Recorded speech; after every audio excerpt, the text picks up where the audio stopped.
আবু সুফিয়ানের পরবর্তী বংশধর মুআবিয়া রাদিয়াল্লাহু তাআলা। মুআবিয়ার পরবর্তী বংশধরের মধ্যে আছে ওমর ইবনে আব্দুল আজিজ। মুআবিয়ার পরবর্তী বংশধরেরাই হচ্ছে উমাইয়া খলিফা। আর উমাইয়া খেলাফতের আমলে ওইদিকে স্পেন, এইদিকে ভারত, মধ্যে এশিয়ায় বুখারা, সামারকান্দ, ওইদিকে আফ্রিকাতে মিশর পার হয়ে আলজেরিয়া, তিউনিসিয়া, মরক্কো পর্যন্ত আজ যতদূর পর্যন্ত মুসলমানদের আছে সব উমাইয়ারা বিজয় করেছে। বিশ্বের নেতা উমাইয়ারা হচ্ছে বিশ্বের নেতা। কেন? সত্যবাদিতা, ন্যায়পরায়ণতা ছিল জন্মগত, বাই বর্ন, বাই ডিফল্ট। আর পরে যুক্ত হয়েছে তাওহীদ, তখন বিশ্বের নেতা হয়েছে।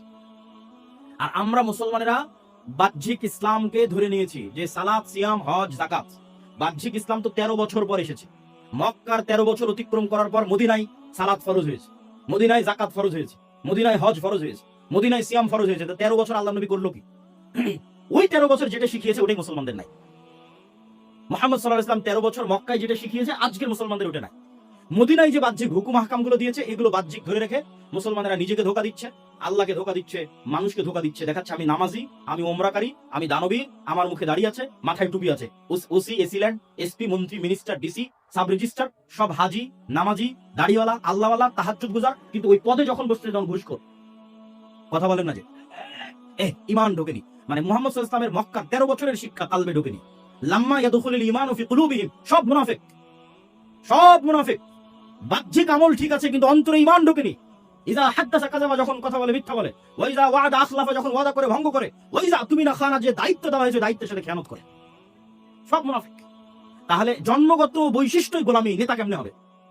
বিজয় কেমনে হবে? বৈশিষ্ট্যই গোলামি, বিজয় সম্ভব নয়। বিজয় পাওয়ার জন্য গায়েবের কার্যকরণের সূত্রের পূর্ব শর্ত পূরণ করতে হবে। পূর্ব শর্তের 1 নম্বর শর্ত ঈমান বিল গায়বি ইয়াকিন লাগবে। 2 নম্বর শর্ত ন্যায়পরায়ণতা, সত্যবাদিতায় শতভাগ উত্তীর্ণ হতে হবে। যে কোনো একটা প্রজন্ম, 50 মানুষও যদি হয়, 7 জন মানুষও যদি হয়, আসহাবে কাহফের মতো 7 জন মানুষ, 10 জন মানুষ, যাদের ঈমান বিল গায়বি ইয়াকিন আছে, সত্যবাদিতা, ন্যায়পরায়ণতা শতভাগ উত্তীর্ণ আছে, ধৈর্যে শতভাগ উত্তীর্ণ আছে, এদের উপর আল্লাহর পক্ষ থেকে সাহায্য অবতীর্ণ হবে। বিজয় এদের পদচুম্বন করবে, দুনিয়া এদের পায়ে এসে চুমা দিবে। কেন? এটাই গায়েবের সূত্র এভাবে নির্ধারণ করা আছে। দুনিয়ার সূত্র দিয়ে মুসলমানদের বিজয় সম্ভব নয়, গায়েবের সূত্রে বিজয় অর্জন করতে হবে।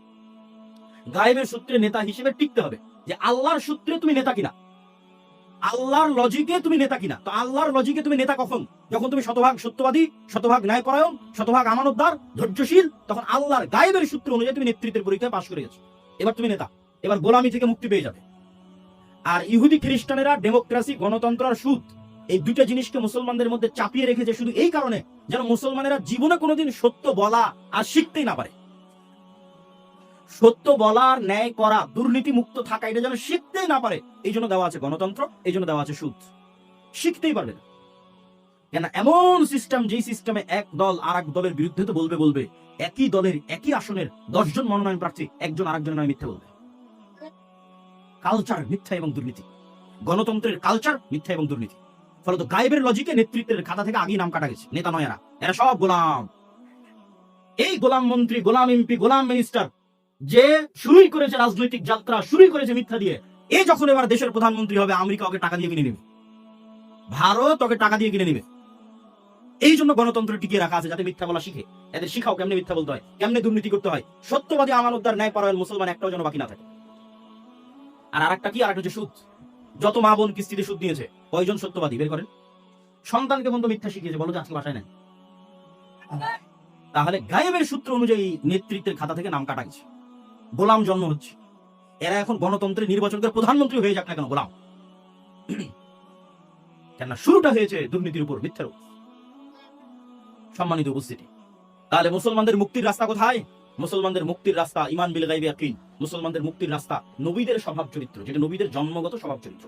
নবীদের জন্মগত স্বভাব চরিত্র সত্যবাদিতা, ন্যায়পরায়ণতা, আমানতদারিতা, ধৈর্য। এটা হলো নেতৃত্বের গুণ। এই জন্য আল্লামা ইকবাল বলেছেন, সাবাক ফির সে পর সাদাকত কা, শুজাআত কা, আদালত কা, লিয়া জায়েগা তুঝসে কাম, দুনিয়া কি ইমামত কা। মুসলমানেরা তোমরা সত্য বলা শিখো, ন্যায়পরায়ণতা শিখো, সাহসিকতা শিখো। এগুলো যদি তোমরা নতুন করে শিখতে পারো, তাহলে শুধু বাংলাদেশের নেতা হবে না, সারা পৃথিবীর নেতা হয়ে যাবা। কোরআনের মধ্যে কিন্তু খালি বাংলাদেশের নেতা হওয়ার সিক্রেট রেসিপি দেওয়া নাই, কোরআনের মধ্যে সারা পৃথিবীর নেতা হওয়ার দেওয়া আছে। ইউরিদুনা লিইউতফিউ নূরাল্লাহ ওয়াল্লাহু মুতিম্মু নূরিহি ওয়ালাউ কারিহাল কাফিরুন। আল্লাহ তার নূর, ইসলামকে সারা পৃথিবীতে বাস্তবায়ন করে ছাড়বেন। কাফেররা যতই অপছন্দ করুক, ইসলাম সারা পৃথিবীতে বিজয়ী হবেই। কিন্তু যাদের হাত দিয়ে বিজয়ী হবে, প্রজন্ম তো তৈরি হওয়া লাগবে, যারা গায়েবের সেই মদদ আসমান থেকে টেনে নিয়ে আসতে পারে। পয়েন্ট নাম্বার 3, গায়েবী মদদ আসমান থেকে টেনে নিয়ে আসার জন্য আমানু ওয়া আমিলুস সালিহাত, আমানু ওয়া আমিলুস সালিহাত, আমানু ওয়া আমিলুস সালিহাত, কোরআন পরিপূর্ণ আছে। ঈমান আনো, সৎ কাজ করো, ঈমান আনো, সৎ আমল করো, ঈমান আনো, সৎ আমল করো, মানে ঈমান বিল গায়বি ইয়াকিন। এবার সৎ আমল দিয়ে গায়বের সাহায্য দুনিয়াতে টেনে নিয়ে আসে। যত আমল আমরা করি, এই যে সালাত, সিয়াম, হজ, যাকাত, এগুলো সব গায়বী মদদ দুনিয়াতে টেনে নিয়ে আসার মাধ্যম। আর সবচেয়ে শক্তিশালী পাওয়ারফুল মাধ্যম হচ্ছে দুইটা, যে আসমান থেকে সাহায্য দুনিয়াতে টেনে নিয়ে আসে, সবচেয়ে পাওয়ারফুল। একটা রাতের সালাত আর একটা জিকির, এই দুইটার চেয়ে পাওয়ারফুল আর কোনো টেকনোলজি নাই যে আসমান থেকে সাহায্যকে টেনে দুনিয়াতে নামিয়ে আনতে পারে। একটা রাতের সালাত, একটা জিকির। এই শর্তগুলো সাহাবীরা পূরণ করতে, মানে গায়েবের লজিকে আল্লাহর সাহায্য পাওয়ার শর্ত আল্লাহর নবী পূরণ করত। বদরে তো আর এমনি ফেরেশতা অবতীর্ণ হয়নি। রাসূল সাল্লাল্লাহু আলাইহি ওয়াসাল্লাম রাতে সালাত এত লম্বা বদরের আগের রাতে আবু বকর রাদিয়াল্লাহু তাআলা পর্যন্ত ক্লান্ত হয়ে গেছে যে আল্লাহর নবী যথেষ্ট হয়েছে, আর এত লম্বা সালাত আদায় করতে হবে না, আল্লাহ আপনার কথা শুনছেন ইনশাআল্লাহ। কেন সালাত আসমানের সাহায্যকে দুনিয়াতে টেনে নিয়ে আসতে পারে, বলেন আল্লাহু আকবার। তো আসমানের সাহায্য দুনিয়াতে টেনে আনার পূর্ব শর্ত নবীরা পূর্ণ করেছে, সাহাবীরা পূর্ণ করেছে। যে প্রজন্ম পূর্ণ করবে ওই প্রজন্মের উপর আল্লাহর সাহায্য নেমে আসবে। রাতের সালাতে 5 ওয়াক্ত সালাতের পাশাপাশি রাতের সালাতে পাবন্দ হবে এরকম একটা প্রজন্ম, যে রাতের সালাত আদায় করে, সকাল সন্ধ্যার জিকির করে, বুকরাতা ওয়া আসিলা। জিকির কেন পাওয়ারফুল? কেন আওয়াজ সবচেয়ে পাওয়ারফুল। আওয়াজ কিভাবে সবচেয়ে পাওয়ারফুল? এটা গায়েব, এটা গায়েবের জ্ঞান আপনাদের দিচ্ছি, আল্লাহ কোরআনে দিয়েছে, আমি সেখান থেকে আপনাদের বলতেছি এটা গায়েব। গায়েবে আওয়াজ সবচেয়ে পাওয়ারফুল। আল্লাহ সুবহানাহু ওয়া তাআলা আসমান জমিন এবং সবকিছু সৃষ্টি করেছেন আওয়াজ দিয়ে, কুন ফায়াকুন, হও হয়ে যাও, আওয়াজ। আল্লাহ সুবহানাহু ওয়া তাআলা আসমান জমিন সবকিছু ধ্বংস করে দিবে ইসরাফিলের বাঁশির আওয়াজ দিয়ে, আওয়াজ দিয়ে। তথা এই আসমান, এই জমিন, এই সূর্য, এই চন্দ্র, এরা আওয়াজ রিসিভ করতে পারে। এরা ওইভাবে সেটআপ করা আছে, ওইভাবে ইনস্টল করা আছে, ওইভাবে ডেভেলপ করা আছে। যখন ইসরাফিলের বাঁশির আওয়াজ ঢুকবে তখন শোনা মাত্র ফেটে চৌচির হয়ে যাবে, আওয়াজে চৌচির হয়ে যাবে, আওয়াজে আসমান ভেঙে চূর্ণ বিচূর্ণ হয়ে যাবে, আওয়াজে সারা পৃথিবীর পাহাড়গুলো আকাশে উঠতে থাকবে ইসরাফিলের বাঁশির আওয়াজ। আওয়াজ কেন সবচেয়ে পাওয়ারফুল? আল্লাহ সুবহানাহু ওয়া তাআলা বলেছেন ইসাববিহু লিল্লাহি মা ফিস সামাওয়াতি ওয়া মা ফিল আরজ।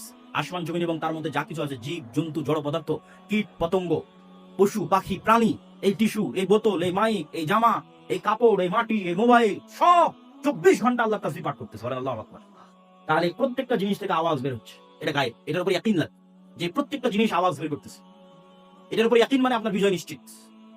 এই প্রত্যেকটা জিনিস আওয়াজ বের করতেছে, সেটা কি তাসবিহ। এই আওয়াজ আমি শুনতে পাই না কেন?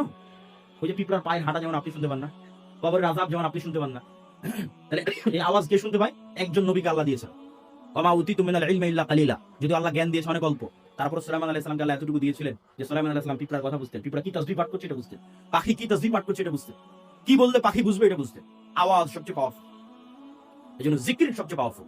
একটা আওয়াজ হারিয়ে যায় না, ঠিক যেভাবে এখান থেকে উড়ে আমেরিকা গিয়ে বাজতেছে মোবাইলের মাধ্যমে, এভাবে থেকে যায় আলোর মধ্যে, কোনো আওয়াজ হারায় না। এগুলো মানুষ চাইলে আবার শুনতে পারবে। যদি মানুষ আলোর চেয়ে বেশি গতিতে, আজ থেকে 15 বছর আগে চলে যায়, আলোর চেয়ে বেশি গতিতে দিকে মোবাইল লাগায়, তাহলে 15 বছর আগে কি করে সেটা শুনতে পাবে, 15 বছর আগে কি করে সেটা দেখতে পাবে। মানুষের কোনো কর্ম হারায় না, সবগুলো প্রভাব তৈরি করে, ফিডব্যাক নিয়ে ফেরত আসে। তো মানুষের কর্মের মধ্যে সবচেয়ে পাওয়ারফুল হচ্ছে আওয়াজ। জিকির, সকাল সন্ধ্যার জিকির, রাতের সালাত, সকাল সন্ধ্যার জিকির আসমানি সহযোগিতাকে, গায়েবী মদতকে দুনিয়াতে টেনে নিয়ে আসে।